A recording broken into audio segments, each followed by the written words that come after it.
Thank you very much. First of all, I would like to welcome everyone here today at the WTDC 2017 side event on emergency telecommunications, which takes place today, October 13th, which is the International Day for Disaster Reduction. Today is Friday the 13th, and it's the International Day for Disaster Reduction.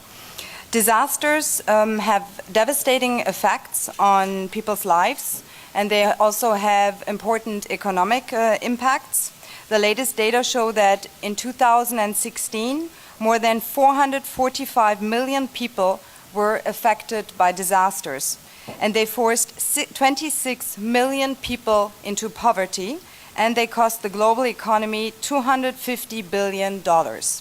And the impacts of disasters are expected to rise more this year. ICTs play an important role in all phases of disaster management. This was also highlighted once again last month when several hurricanes hit the Caribbean and the United States and left many without basic telecommunication infrastructure and obstructing rescue and recovery efforts. At the same time, telecommunication and ICT networks and services were used extensively ahead of time, first of all to track the path of the hurricanes, to make predictions on their impact, and to warn communities on time, and to provide life-saving information. ITU plays an important role in ensuring that its member states benefit from the huge opportunities of ICTs, and our work is supported by many partners, some of which are with us here today. With this now, I would like to hand over to the floor to the Deputy Director of the Telecommunication Development Bureau, Mr. Torreoge, for the opening remarks. Thank you very much. Thank you, Madam Gray. Excellencies, distinguished panelists, distinguished guests, ladies and gentlemen. On behalf of Director Telecommunication Development Bureau, I am very pleased to join this event on emergency telecommunications on occasion of World Telecommunication Development Conference 2017. Today, International Day for Disaster Reduction. Held annually, this day celebrates the way that people and communities around the world take measures to mitigate the impact of disasters on their livelihood.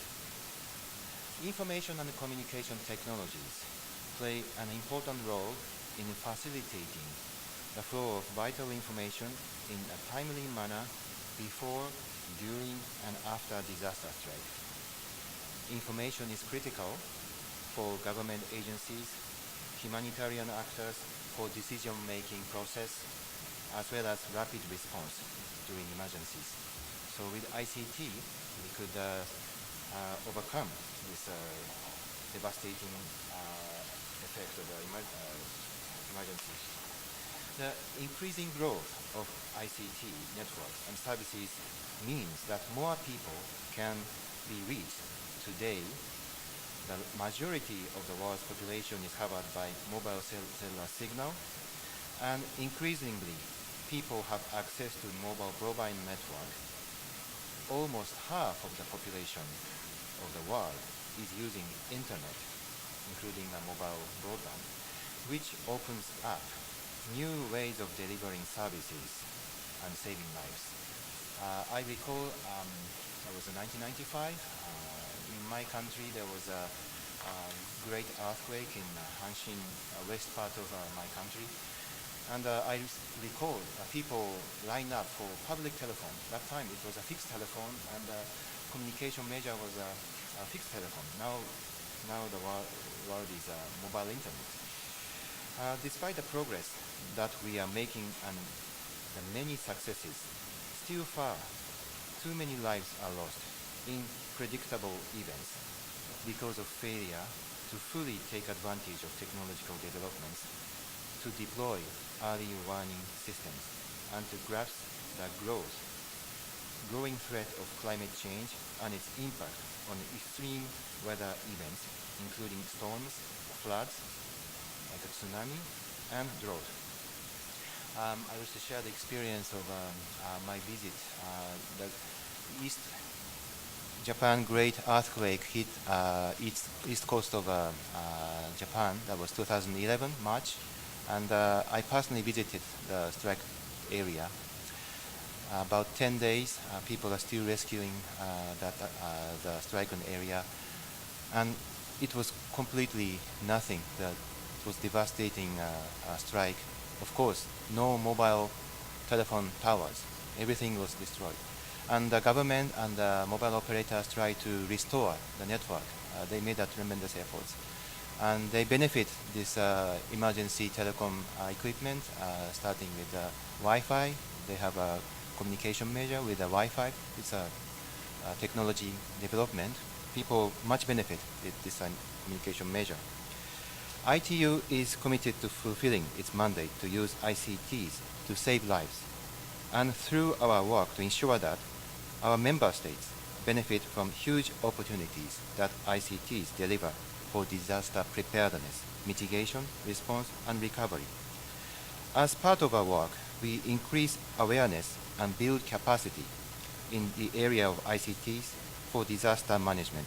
We review and provide advice on development of national emergency telecommunication plans and help countries to better prepared by setting up early warning systems, operation centers, and build access and connectivity. Our work also supports governments in taking advantage of new technology and by looking into potential big data in case of disaster. Let me share the experience of this great earthquake. Mobile operator shared the core data record, CDR, with Scala, and Scala analyzed the data. And the Scala, the university professor, displayed in a dynamic diagram with a sort of moving map, people movement time to time. So some people are even going to the seashore. It's an opposite direction just before the earthquake, tsunami strike. That's a pity. And maybe in the next incident, people may take advantage of this new technology. How can we behave in this kind of a very emergency state? Some emergency like a tsunami is predictable with some ICT and new technology. We stand ready to deploy emergency telecommunication equipment and ITU staff in response to disasters to support governments and global network of humanitarian organizations. Our team just recently deployed several Caribbean states, including Dominica and Antigua Barbuda, to help these countries to cope with devastating effects of the hurricanes that hit the region last month. I'd like to take this opportunity to thank all partners from public, private, and academia sectors who have supported our work significantly over the years. Some of our partners have joined us this side event today. Without the help, we could not achieve this progress.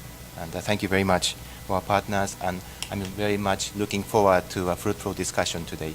Thank you very much.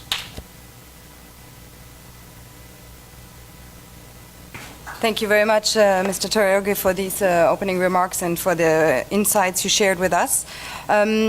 Normally, this session was going to be moderated by Dr. Cosma Zava, who is the chief of the Project and Knowledge Management Department within the Telecommunication Development Bureau.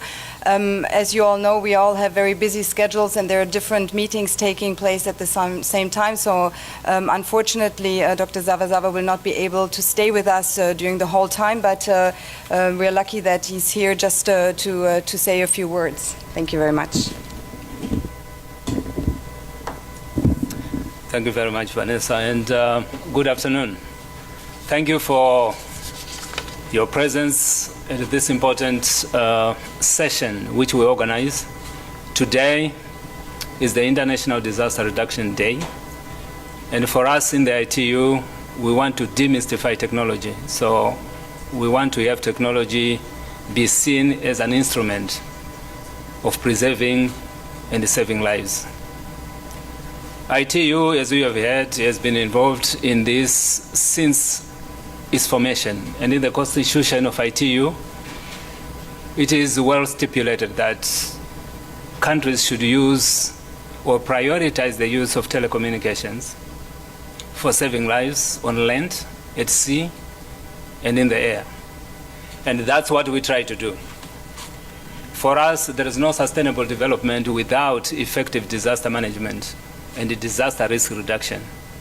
And this is why we make every effort to make sure that the telecommunications networks that are established are robust, they have redundancy, and they are resilient. When disasters do strike and destroy infrastructure, we embrace the Sendai framework, 3 words: build back better. And that's what we try to do in order to make sure that there is resilience when future disasters do threaten. So we help countries in formulating their policies, in enacting domestic law, which is pro-disaster management, also to make sure that the regulatory framework is enabling, touching on licensing and also spectrum management. When disasters do strike, there is no country that can do it alone, because some of the disasters are devastating in a big way. We saw the 2010 Haiti earthquake that killed over 320,000 people in a nick of a second and disrupted telecommunication networks. I remember the submarine cable was cut and communication was very difficult. The Japan earthquake, the Sichuan earthquake, the Pakistan earthquake and floods, and Christchurch in New Zealand, Pakistan, Myanmar, Indonesia, and many of the countries across the globe. And ITU has tried to make sure that we provide services for the population to communicate, for the government agencies to coordinate search and rescue, and also to set up telemedicine facilities. And we try to embrace and move with technology. This is why, in line with Resolution 202 of the Plenipotentiary Conference 2014, we implemented the first big data project in order to curb the effect of epidemics, and that was Ebola. And we established a program, a project which is benefiting Sierra Leone, Liberia, and Guinea. And we would like to do the same in terms of Internet of Things and artificial intelligence. And with these words, I would like to call on my colleague to screen a small video before I introduce the panelists, and it's going to be a very short session. Then I will excuse myself.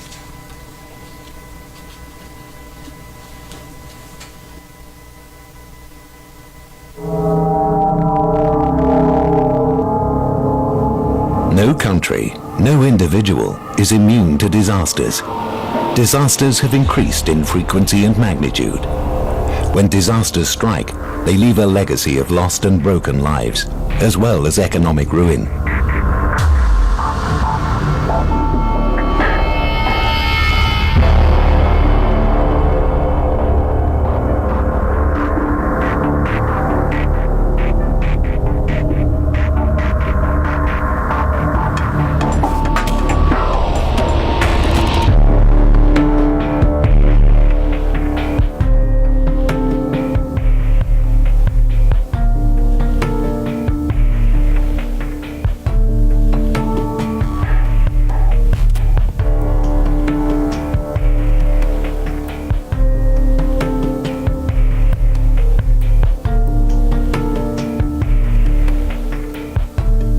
The International Telecommunications Union, the United Nations Specialized Agency for Telecommunications and ICTs, is there to help countries prepare, set up early warning systems, and respond to disasters in a timely and effective manner to save lives using the power of ICTs. Since 2004, ITU has responded to over 40 disasters worldwide, deploying emergency telecommunications within the first 24 to 48 hours of a disaster. Through emergency telecommunications, ITU assists governments to coordinate humanitarian action for search and rescue, delivering food, medical supplies, shelters, and reporting missing persons. Equipment deployed by ITU also helps victims to get in touch with their loved ones. ITU prepares countries to mitigate and adapt to climate change. In the aftermath of a disaster, ITU supports the reconstruction and rehabilitation of telecommunication infrastructure, integrating resilient features to reduce network vulnerability. All this is possible thanks to the financial, material, and technical support provided by a broad range of our partners.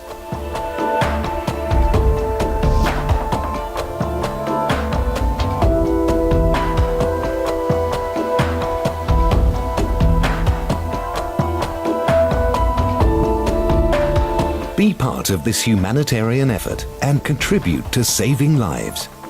Get involved. Together, we can make a difference. So thank you very much. On that note, I would like to emphasize and also to repeat the fact that you alone can do it, but you can't do it alone. So for all the work that we do, we are most grateful to the membership, the member states, the private sector members, and other intergovernmental organizations for partnering with us, because for us, one life lost, even for a 3-month baby, is just too much. So we do everything possible to make sure that we use the tools that are available to us to save and preserve life. And on this note, I would like to welcome 3 speakers who are here with us. The first speaker, we start with the ladies, Ms. Bernadette Lewis, Secretary General of the Caribbean Telecommunications Union. And with them, we have been working for many years through SIDERA, which is now SIDEMA, and we just signed a letter of intent. We are developing a project, and we recently deployed equipment. I will leave that to her to share with you. And then I would like to also to introduce Mr. Christopher Kasurubias, Senior Manager, International ICT Policy Access Partnership, Iridium. Iridium is a long-standing partner. We negotiated this partnership for a long time, many years ago, and they have been helping us with the handsets. Some of the handsets get destroyed during the process of deployment, and they happily and generously replace them. And they provide free airtime for humanitarian purposes, and we are very grateful to them. And then I would like to introduce you Dr. Hideo Imanaka, advisor to the Ministry of Internal Affairs and Communications, Japan. And we have, with the government of Japan, had a long-standing relationship in the humanitarian area. You saw a vehicle moving. It's an MDRIU unit that we deployed in the aftermath of the super cyclone Haiyan in the Philippines. And I will leave him to share with us. So on this note, if you could kindly excuse me, I have to go to the drafting group for the strategic plan, and I'll leave my colleague Vanessa Gray to moderate the session. Thank you very much.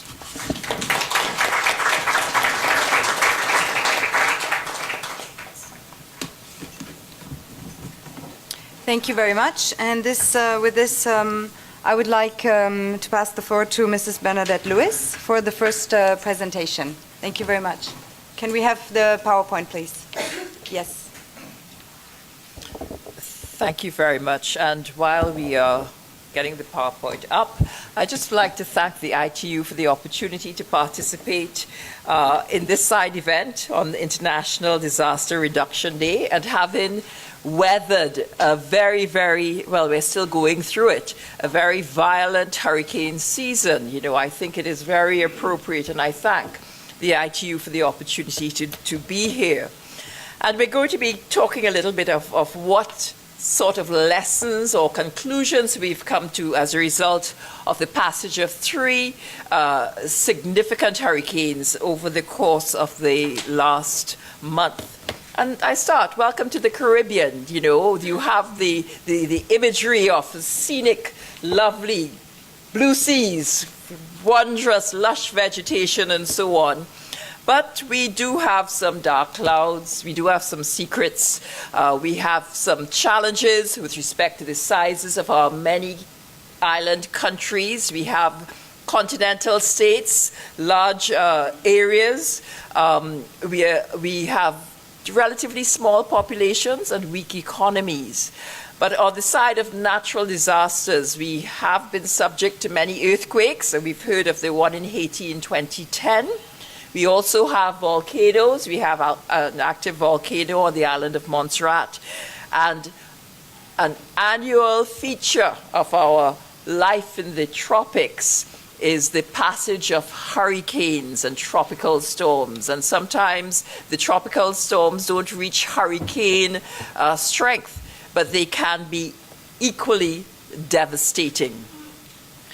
And we experience the effects of climate change, and 2017 has been significant in that we've had several Category 5 hurricanes passing through our region, and many of our member countries have been affected. The CTU has 20 member countries. Of these, 7 have been very, very adversely affected. And of course, you know, we've heard it, we saw it in the video, the destruction of buildings and homes, business, shortages of food, water, unemployment, and so on, the loss of the infrastructure, and we are still counting the cost in monetary terms of the damage and the devastation that has taken place across the region. And coming out of this 2017, as I said, it's still going. Our hurricane season is from June to November. So who knows what will happen in the coming weeks. But we have learned some lessons having weathered those significant hurricanes. And in terms of developing a response, or how are we going to respond to these sort of catastrophic events? From a government perspective, we need to build 21st century governments, and it calls for having an updated information profile for your country, digitizing paper records. When you look at Dominica, all paper records are destroyed. And are you going to go back to that? But this is a path that we have to embark on, digitizing government information across all the ministries. Of course, having secure repositories for this information, and using analytics to process that information to make our governments smarter, better, faster, more efficient. And of course, we need to have the duplication or duplicated repositories, whether it is in the cloud or off island. And I'm saying this particularly because our countries are very small, and the passage of Hurricane Maria has devastated the entire country of Dominica. Nothing has been spared. So it's pointless having all your redundancy on island. You need to have off island, cloud, something else, and the necessary infrastructure that would enable you, or quick recovery of the infrastructure to enable you to have that information at your fingertips. So the information of what is there is very important in this whole process. And then this is a very busy slide, but you have to establish the relationships between response organizations. So in the Caribbean, we have the CARICOM Secretariat. We also mentioned SEDERA, which is the Caribbean Disaster and Emergency Relief Agency. And we heard it, the ITU has a relationship with SEDERA, and there are other international organizations. These relationships need to be in place before. And you have to be able to know who you contact at any point in the whole spectrum of things. And of course, below, I've sort of put a little line. You have the regional and international agencies, and then the local, your national agencies that have to respond. Amateur radio has been a staple, and it is because of the operations of amateur radio operators in the region that we get a lot of the information that we need. The ITU has provided satellite phones as well. So all of these things have to be put in place before, right? You need to establish the relationships and put the systems and processes in place and exercise them. So make sure that your phones are charged and that your emergency operations centers, which should be secure and fairly resistant to the disaster, make sure they are fully operational. And the early warning systems, the tracking of hurricanes, these are things that, you know, this very busy slide, you need to capture that information. And more than that, you need to educate your population so that they know what to do, right? They are aware and prepared, and the early warning system, so they know a hurricane is coming and they know exactly what to do in the event. Of course, at 200 miles an hour, I don't know what could withstand, and we don't, but you have to have your citizens prepared and aware. So I spoke about the communications aspect of it. These things have to be put in place beforehand.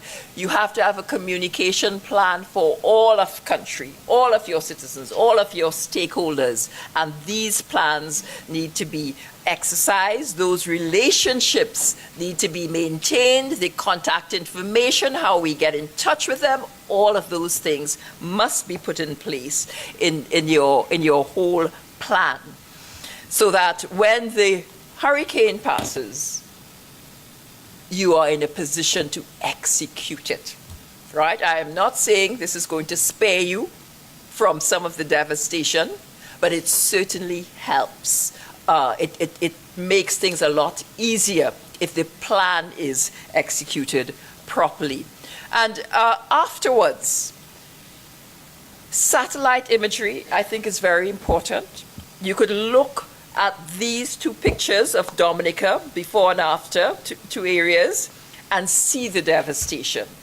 Often, because of the terrain, the accessibility to remote or communities, it's not, you're not going to be able to get there. But satellite imagery will certainly help you in determining where your resources need to be deployed. Of course, it's going to enable you with respect to the, now that you have your off-site storage of government information, you could restore. And that is a critical thing, so that you know what you had. And in the occasion of a disaster is an opportunity to pause and think and resist. After you meet the immediate needs of the citizens, resist the urgency to rebuild exactly what you had. And it's an opportunity to use ICT to leapfrog, right? To enhance sustainability, to build smart cities, to collaborate and integrate across the region. And these are some of the lessons that we've learned from this experience. I thank you for the opportunity just to share these thoughts with you.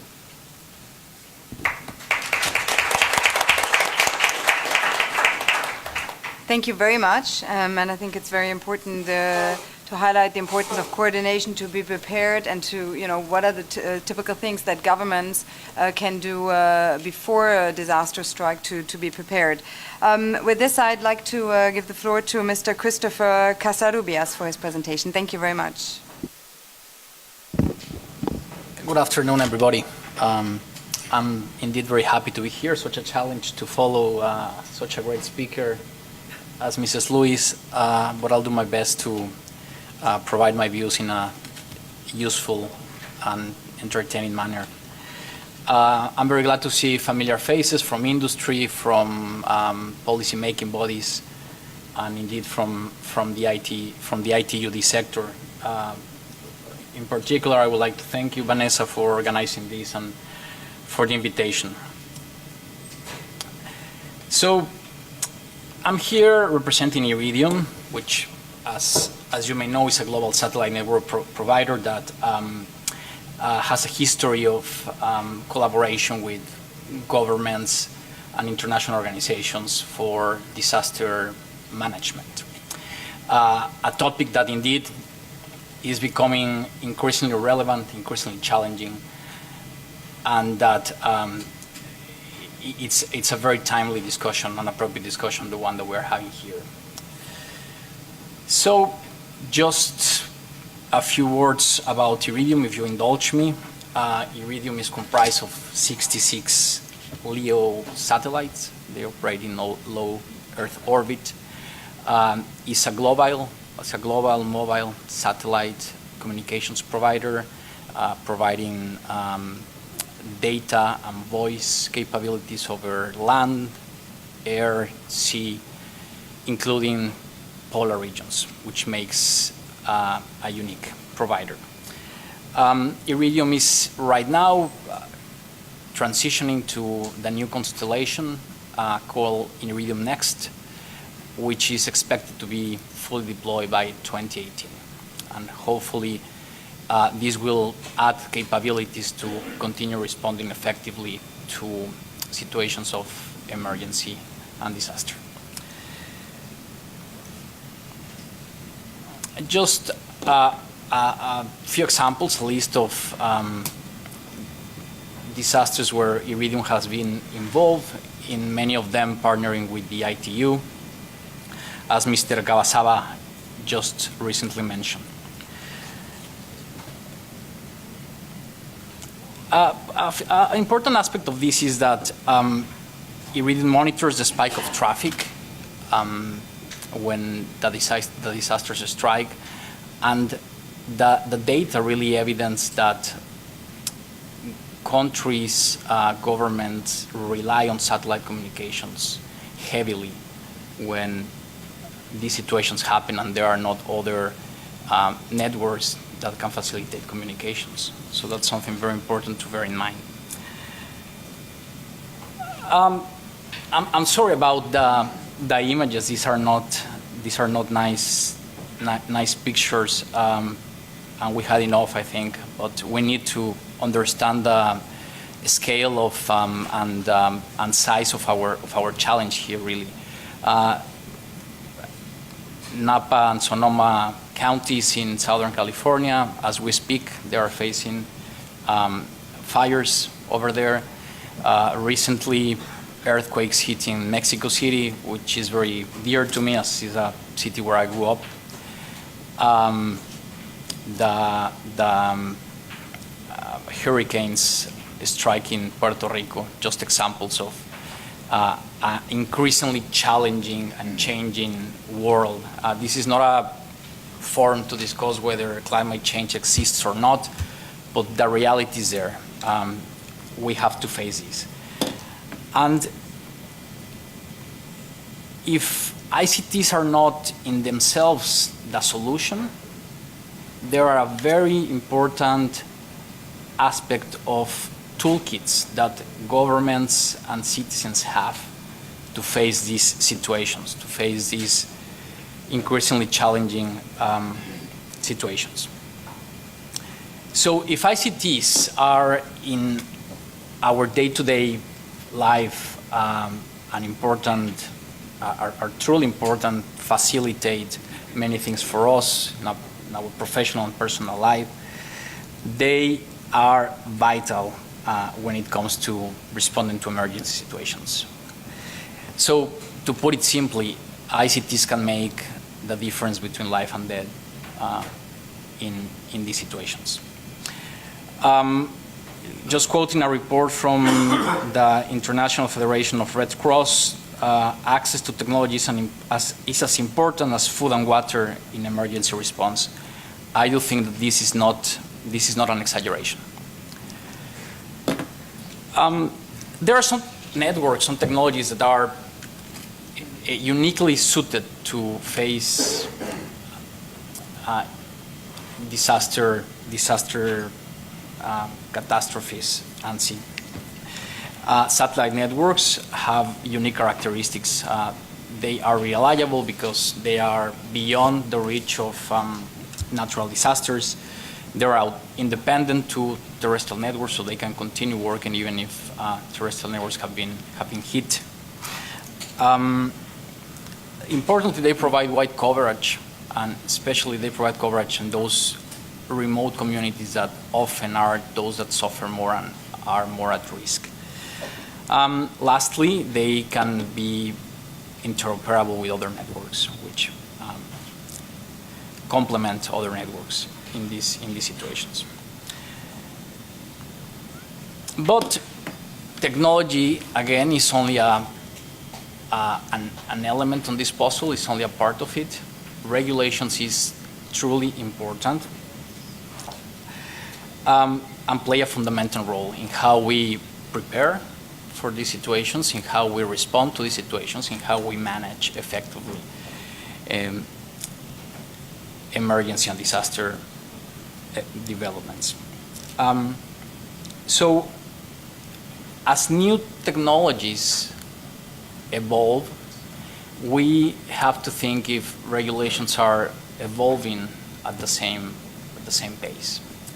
Let me talk about, as an example, let me talk about Internet of Things, which has unique capabilities as well to help us go through some of the situations that we face when disasters strike. So for instance, IoT devices can help monitoring, for instance, the oceans to prevent tsunamis, can help measure water levels in post-disaster scenarios. They can help to streamline supply chains to get the help that people need more effectively. However, IoT or M2M, as you may want to call it, don't always fit the traditional telecom regulatory framework. For example, IoT devices that are embedded in thousands, millions of systems and machines stream data that beyond national jurisdictions. So if you think about regulations that still are in place in various jurisdictions, such as local gateway requirements, such as legal intercept, it's not easy to see how that fits when you're thinking about new technologies and where you're thinking how new technologies can help respond to situations of disaster.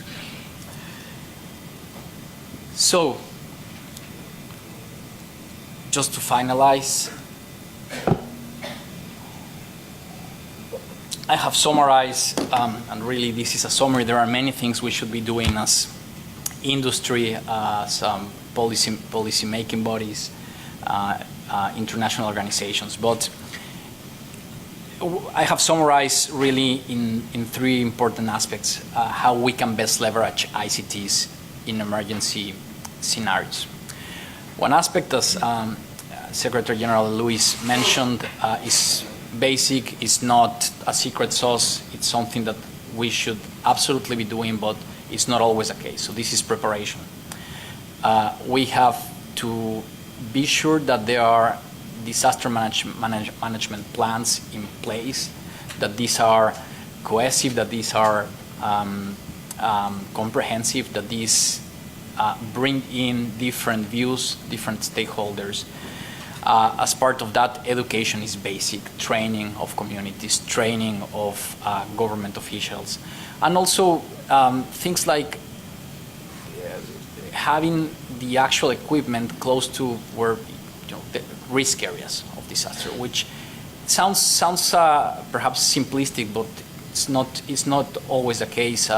We have seen many situations that, for instance, when a disaster strikes, you try to get help to the affected communities, and the equipment cannot go through customs because there is no prevention. There is no framework in place to respond to this situation. So even if the equipment is in country, there is no way to actually get it to the people. So that's something that absolutely needs to be revised and needs to change. Really, everything else comes from that. Going forward, regulation as well underpins the effective use of ICTs. Some specific actions that governments can consider is to put in place a special temporary emergency licensing procedures, for instance, to relax customs and importation requirements, to review requirements for local gateways as well. And lastly, but not less important, collaboration. Partner with industry, and not only partnership between government and industry, but partnership within the ICT community. Effective responses to emergency situations are not coming only from satellites, are not coming only from terrestrial. This is not about one single company or one single sector or solution. To the extent that we can work together, that different actors, especially in industry, can complement each other, we will be more effective in responding to emergency situations. With that, I finish, and I thank you.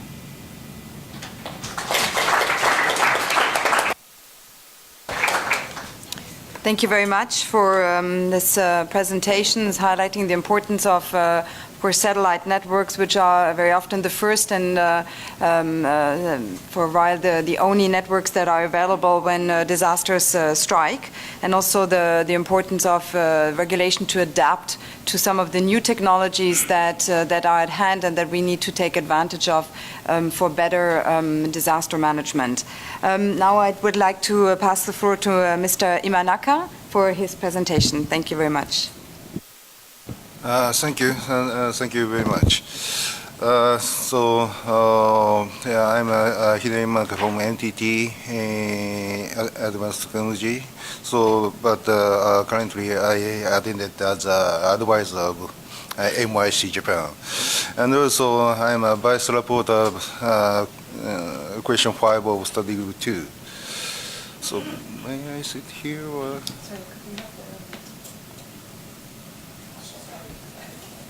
Thank you. Okay, thank you. Thank you. So today I'd like to introduce the ICT solution for the disaster management. So as you know, there are many disasters in the world. So a few weeks ago, Mexico has a big earthquake, and Greece to East Japan earthquake hit it in March 2011.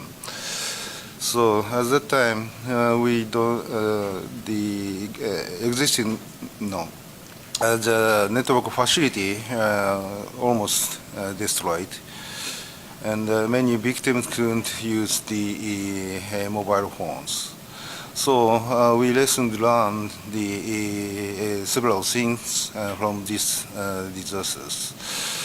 So most important thing of our industry, telecommunication industry, is it is very important for ICT for disaster management. And also the one ICT solution for disaster management is movable and deployable ICT resource unit. This unit can easily install and provide local ICT services. So this slide shows the ICTs for disaster management. And so how can I say? So something like Santa Mark with disaster occurred. So before the disaster, we can prepare some disaster protection, detection, and we made a hazard map for earthquake or tsunami or landslips and something, and also environment monitoring, like volcano or some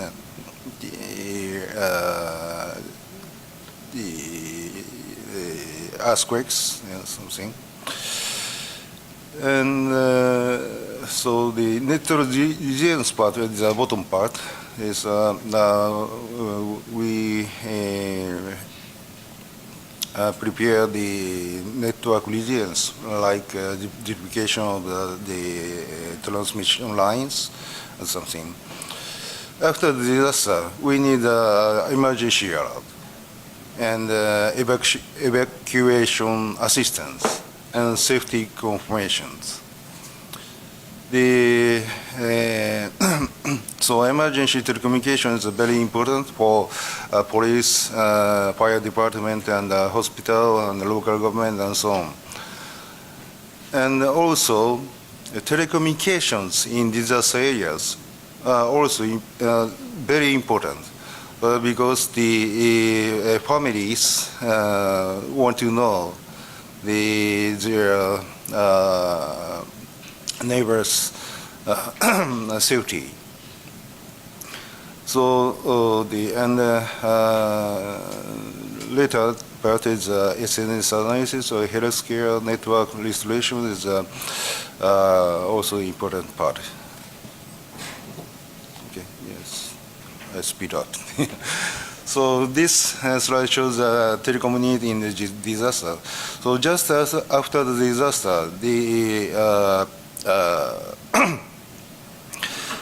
real-time communication needs rapidly increased. And a few days later, another needs like data communication will be increased.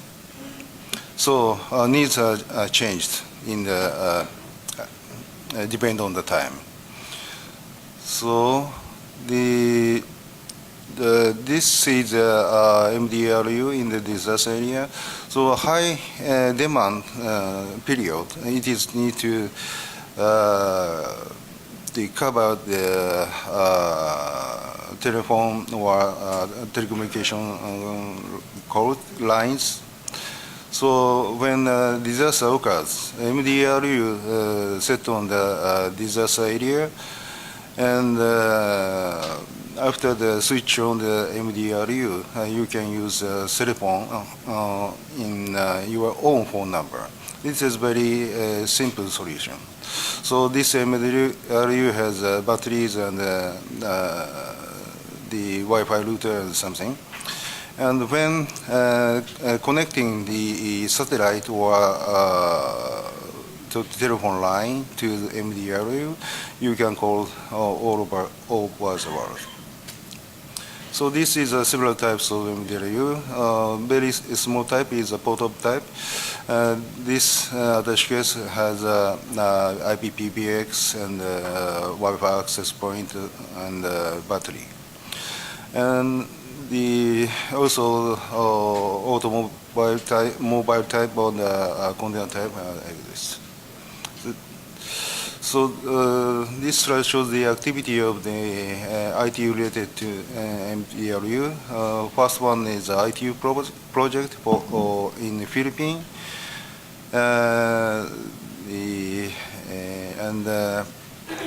Middle part is ITUT recommendation L392 is MDRU recommendation in ITUT.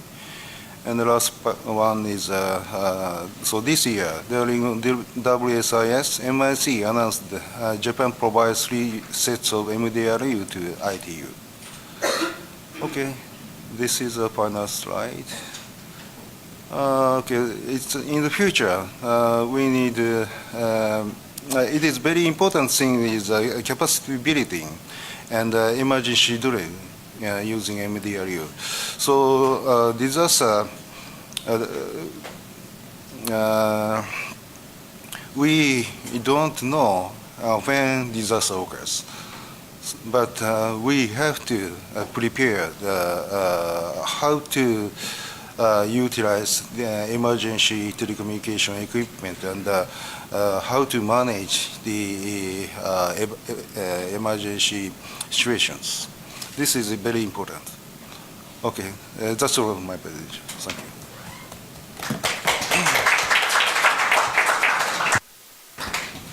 Thank you very much. Japan is, of course, one of the countries that is extremely vulnerable to disasters, and you've learned a lot of lessons, but also I think Japan is really sharing these lessons at the international level and also with many other countries, and others really benefit from the experience of Japan and the also experience in terms of new technologies and how to use ICTs for disaster management. Now we just have a few more minutes left. I want to open up the floor for questions. If there are any questions, please raise your hand. If there's, please let me know your name and the organization. Are there any questions? If not, then I would have one question for Mrs. Bernadette Lewis. Given the recent experience from the hurricanes in the Caribbean, I would like to know what is one concrete, step that could be taken now. You talked about the building the 21st century governments, but in terms of, for example, international organizations, what are some of the steps that can be taken to make better use of information and communication technologies for disaster management? Great, thank you. Yes, building the 21st century government, that is just a step on a road that everyone would need to embark on. But one of the lessons that we learned, we really have to cultivate a new generation of amateur radio operators. We found that they are all on the northern side of 50. and you really and you need to cultivate that.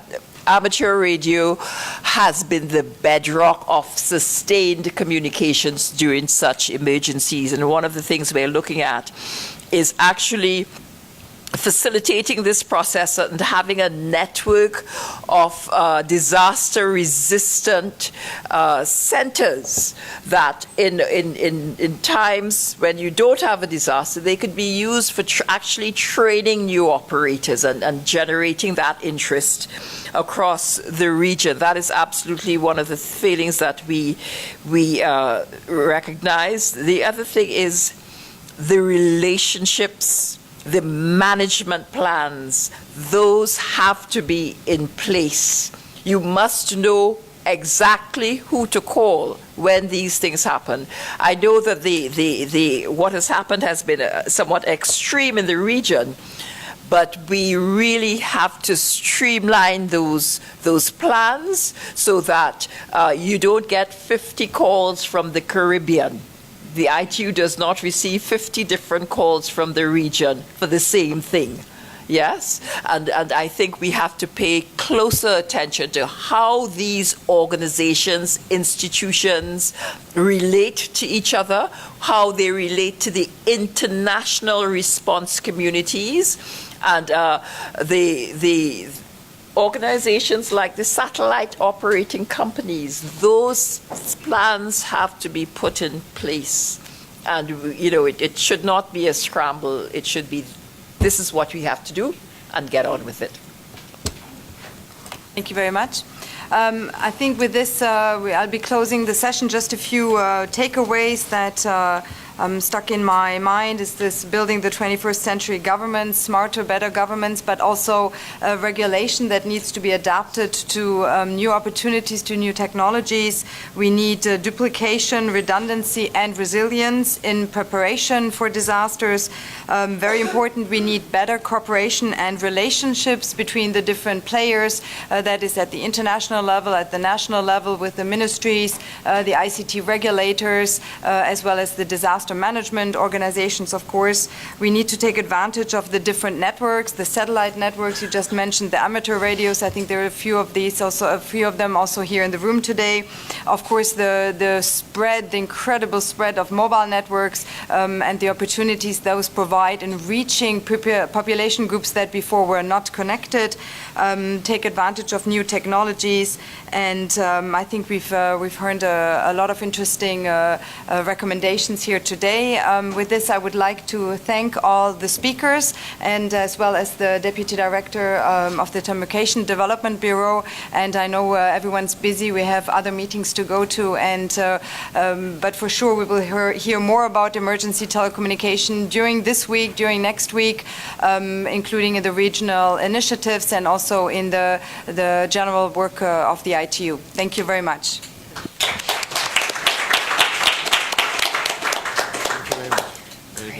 Thank you. Very interesting. Thank you very much. A lot of information. It was great to see you. Notes. Thank you. Thank you. Sir. Thank you very much.